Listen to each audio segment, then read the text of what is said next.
এই বাবু, জানিস তো আজকে বিকেলে তোর মাসি ফোন করেছিল, পরের সপ্তাহে তোর মাসি আর আমি মিলে ঘুরতে যাব। কতদিন আমার বোনটার সাথে দেখা হয় না। কেন? আগের সপ্তাহে তো তুমি আর মাসি মিলে মামার বাড়ি ঘুরে আসলে। এই তুই চুপ কর তো, তুই আর কি বুঝবি? ও মা, এ না, পিসি ফোন করেছে। তা আমি কি করব? তোর বেশি তুই কথা বল। তোমার তো ননদ, তুমিই কথা বলো।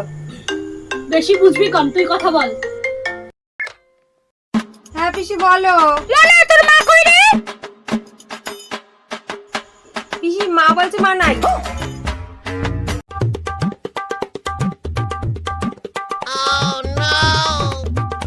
পিসি মা বলছে কি তুমি আসলে মা তোমারে ছেঁচবে। হ্যাঁ আমি সব বুঝতে পারছি, তুই এবার ফোন রাখ।